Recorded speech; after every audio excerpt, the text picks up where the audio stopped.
नमस्कार, मी वृषाली पाटील। आता मुख्यमंत्री सहाय्यता निधीतून रुग्णांना ना फॉर्म भरायची गरज आहे ना नातेवाईकांना धावपळ करायची गरज आहे, कारण फक्त 8 तासात मुख्यमंत्री सहाय्यता निधी अंतर्गत उपचारासाठी पैसे मिळणार आहेत। खरंच आता कार्यालयाच्या उंबरठ्या बाहेर रांगा लावण्याची गरज नाहीये। ज्या हॉस्पिटलमध्ये उपचार सुरू आहेत तेच हॉस्पिटल आता तुमचा मदतीचा दुवा असेल। कागदपत्र स्कॅन होणार, एका क्लिकवर मंत्रालयात पोहोचणार आणि थेट हॉस्पिटलच्या खात्यात निधी जमा होणार आहे। काय निर्णय सांगते।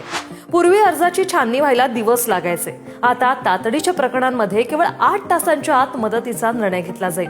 रुग्णाच्या नातेवाईकांना आता सरकारी कार्यालयात चक्रा मारायची गरज पडणार नाही। रुग्णालय स्वतः पोर्टलवर रुग्णाची माहिती आणि कागदपत्र अपलोड करू शकणार आहे।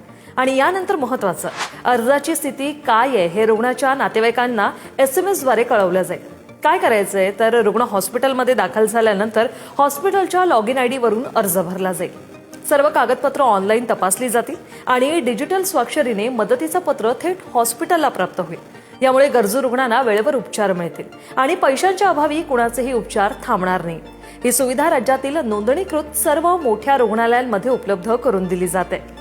तुम्हाला या संदर्भात काही अधिक माहिती किंवा शंका असेल तर 1800-123-2211 या टोल फ्री क्रमांकावर तुम्ही संपर्क साधू शकता। अनेक गरजूंपर्यंत हा व्हिडिओ नक्की शेअर करा।